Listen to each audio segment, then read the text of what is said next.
This yellow warbler is probably one of the favorite bird sightings I've ever had, just seen in our backyard a couple of years ago. But I want to tell you about the joys of birding. It's been a long time hobby with me now since the early 2000s. And I can give you many reasons for taking it up as a hobby. It's a very popular one right now, but it's always sort of been thought of as, like nerds and weirdos that did birding. I don't know. That could describe me, maybe. Anyways, on your daily walks outside, or there's birds in the city or out in the country, many places up on the mountains, along the water, out on the prairies. They're just ubiquitous, and they're sure worth making a little study of. You don't have to learn all the scientific names or anything, but it certainly doesn't take long to learn about them just by observing them and starting to recognize certain ones and their songs or their calls and their habitat. So I'm going to show you some of the pictures I've taken over the many decades that I've been bird watching. And now I only have an iPhone. At one time I had an excellent camera. I've had both a Nikon and a Canon, and I've had long lenses, and those days were really fun. So you'll see a mixture here of my iPhone photos and the photos I took. Many of the photos I took in Alberta were excellent. Alberta is a fabulous place for birding because it has, for one thing, it has the migratory routes along the eastern side of the Rocky Mountains. And for another thing, Alberta has marvelous light, those endless big blue, wide open skies. In fact, it's called Big Sky Country where I lived in southern Alberta. And here you're just seeing, I've put mallard on there, but I'll have to take a second look because those might be blue-winged teals. There's a flicker.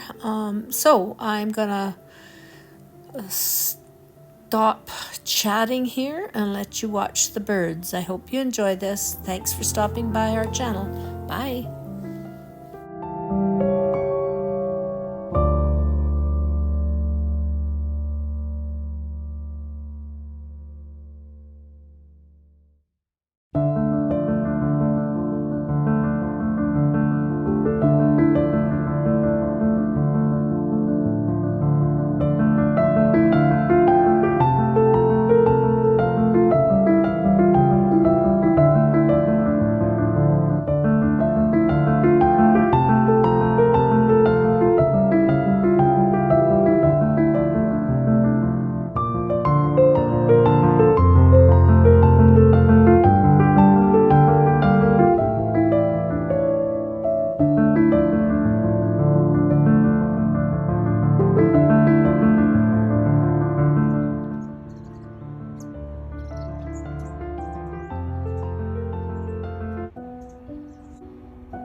Here comes a junco.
This is Canada's official bird, the Canadian goose. They're everywhere. You go to any lake or park, riverside, and you'll see the Canadian geese.